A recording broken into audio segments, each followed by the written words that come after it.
Nii. Tere tšäss! Tere rahvas! Tervist, tervist! Meil täna niukene asi. Valga lihatööstus ehk Valga lihakombinaat. Siis 100-aastaseks. Ton!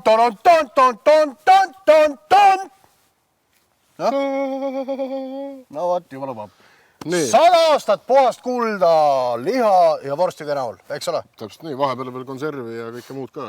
No nii, täpselt nii. Ja meie missioon täna on loomulikult nautida siin viimaseid ilusaid päevi, kaunist suvest ja teha 100 aasta vanuseid retsepte. Täpselt nii. Eks ju? Ja mis sul plaanis? Ja koguda loomulikult ka tarkusi, mis on selles põnevas raamatus kirjas. See on küll natukene vanem kui 100 aastat, et ta on 107 aastat vana. No jaa, aga sa oled midagi juba valmis kirjanud, hea küll. Okay. Mida me teeme? Me teeme sellist asju. Mina leidsin sellise põneva retsepti nagu kartuli küpsised. See on ilmselt see vana aja keel, lihtsalt, et sõnu oli ilmselt vähem kui tänapäeval selleks, et ka minul on näiteks sealiha küpsis. Anne? Ja, selleks, et kõik, mida nad küpsetasid, hautasid, smoorisid, minul on niuke tunne jäänud, et nad kõike nimetasid küpsiseks. Igal juhul. Minu toidu jaoks läheb vaja maailma kõige vähem asju. Ja selleks on mul siin vassakusse loomulikult maamehe sinki, mida muud. Siis jahu, muna, kartulit, sibulat, natukene küüslauku ja siis ma mõtlesin, ma natukene panen ürti juurde, ma ei saa mitte kuidagi läbi, et ma võtsin natukene pestot kaasa ja peterselli ja roosmariini. Ilma tüümeneta täna? No täna ilma tüümeneta, jälle. Selge. Ja sina? Minul siis Max Moritsalt seaabatükk jahutatuna. Määrisin ta siis soolapipraga kokku, võtsin panni või grilli peal värvi ja siis panin ta hauduma grillile. Aga sinna sisse panin veel siis salveid. Salveid? Salveid, jah. Otse messas sambla. Jah, sealt nurgast leidsin salveid, natukene kanapuljongit ja serveerin ta siis kartulipudruga. Ei ole püree, vaid on pudru või puder. Aga mis on puder ja püree vahe? Ei tea, puder on ikka niisugune tõsine. Just, 100 aasta vanune. Jah, aga siis leidsin ka veel selle vana retsepti. Siis kartulipudrule panen siis juurde veel natukene muskaati. Seda nad kasutasid, jah. Mis siis võimendab kartuli maitset ja siis panen veel mädarõigast. Mädarõigas ja muskaat tegelikult kartuliga on ka tegelikult väga maitsev. Ja siis lisandiks lihtsalt, et täna tavaliselt, kui sina käid taskut peete täis, siis on täna minul niisugused väiksed minipeedid, siis on tsukiini õisikut, kukeseeni ja teengi sellise nii-öelda siis ahjuprae 100 aasta vanuse. Selge. Aga siit kohe mingi tarkused ära. Vasika liha lõika parajateks tükkideks. Pese puhtaks ja pühi puhta rätikuga kuivaks. Siis määri liha tükid sulatatud kuuma lamba ehk tõprarasvaga, nii paksult kokku, et õhk läbi peale ei saaks. Ja riputan nad kuivas jahedas ruumis laeske. Laeske ehk siis lakke ilmselt. Kallid sõbrad! Eriti need, kes elavad Mustamäel, Lasnamäel ja Õismäel. Kui te kasvatate oma tagatoas vasikaid, jätke endale meelde. Tõprarasv on see, mida peab ostma igati hästi varustatud poest. Ja siis säilib normaalne vasikas üle suve. Aga selles mõttes, et need vanaaegsed retseptid on sellised kelmikad, et ega ma ütlen täiesti ausalt, ma ei ole ise proovinud neid kartuli küpsiseid teha. Eks ole. Aga need toorained, nii nagu ma ütlesin, on siis väga lihtsad, et meil on siin muna, siis siia sisse läheb juurde jahu ja siis keedetud ja tambitud kartul. See võib juba see koos muskaadi ja sellega olla? Aga tegelikult võiks olla, ja muidugi. Just. Ja sellest kokku peaks tulema selline mõnus taigen, millest me teeme siis, õigemini katsume siin koos kõik teha väiksed sellised plintsikud. ma ei oska muud öelda, pannkoogikesed või. nii.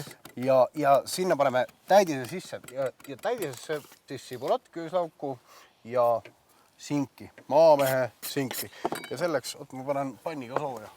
Nii kaua sa saad rääkida, mida sa teed? No ma teen nüüd seda kartuliputru, sest liha mul juba haudub. Kas meil koor ka näed kusagil? Nii, võid, koort, muskaat on sees, siis... siis mädarõika panin ka juba siia sisse. Kartuliga on nüüd see, et teda ei tohi väga palju nagu lammutada, et seda jääb niisuguseks venivaks. Just täpselt, kärkis tuleb välja. Nipp. Ärge väga kõvasti kartulit taguge, sest muidu ta hakkab venima ja... Aga äkki sa enam mulle natuke taina jaoks ka siis? Nii palju aitab? No, küll. Palun. Jah, tänan.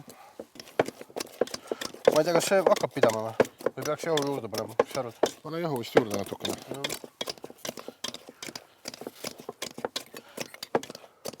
Oi, sest tuleb üks põnev toit. Ja, aga siin on ka näiteks see, et ülespoodud inimest peab kohe maha võtma köit katki lõigates. Priit, me teeme süüa! Õnnetu kukkuda ei saaks. Head sõbrad, tegelikult kindlasti on abiks, kui selline raamat on kuskil tagasaskus olemas. Aga, et vahepeal tulles söögi juurde tagasi, mu pann on kummaks läinud ja siis ma lähen oma tükeldatud sibula ja küüslauguga siia lähemale. Siis vana hea maamehe sink, mis siia kohe otsa läheb, ehk siis ütleme 4 kartulit, siis seda nisujahu oli siin üks 100 grammi ringis, üks muna, roosmariini ja paneme siis pestat ka juurde, soola ka loomulikult. Nii, ja ma tegelikult panen siis need seened tegin õliga kokku ja lasen nad ka siis lihtsalt grillilt üle. Nii. Ja tšess, mina hakkan enda asja siis serveeritama. Vaata, kui uhke mul on. 102 aastat vana vaagen. Nii siis neid peete. Loomulikult võib siia ka porgandeid ja glaseeritud suhkruga tead, praetud porgandeid ja nii edasi. Mingid sellise asju panna. Aga sa panid salvei sinna peale niimoodi või? Ja. Okay. Peale ja sisse, nüüd on nii pehme, et... Kuule. Uhke, mis? See on siis lihtsalt kaste juurde. Väga ilus, väga ilus. Natuke rohelist, värskelt rohelist. Ma leidsin siit ühe niisuguse tsukiini õie. No nii. Paneme selle veel kuhugi siia. Niimoodi ja mõne tillioksa või peterselli oksa ja... Ja ongi valmis? On valmis. Väga liha hea. küpsis. Ja nüüd on minu kord. Sest, et 100 aastat tagasi söödi kõik sugu asjade pealt.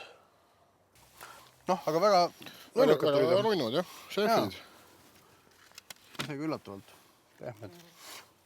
No, siia kõrvale loomulikult sobiks ideaalselt mingi võib-olla selline pisut tomatine kaste. Tead, mis ma arvan? No? Hapukoor. Hapukoor, just täpselt. Jah, sellepärast, et tomatitest võib-olla sellel ajal veel ei nähtud nii palju und. Nii, sul valmis, jah? Tead, ma leidsin ühe tarkusetera ka. Sitke liha keeb rutemini pehmeks, kui esimesel keema löömisel natuke hääd põletatud riigiviina umbes 1 teelusika täis 1 naela kohta peale valatakse. Armsad sõbrad, vaadake ette, sellepärast, et on juhtunud väga palju ebameeldivaid juhtumeid, kui riigiviina ei kasuta. Täpselt aga nii. nüüd teate, kuhu see panna. Lihideni.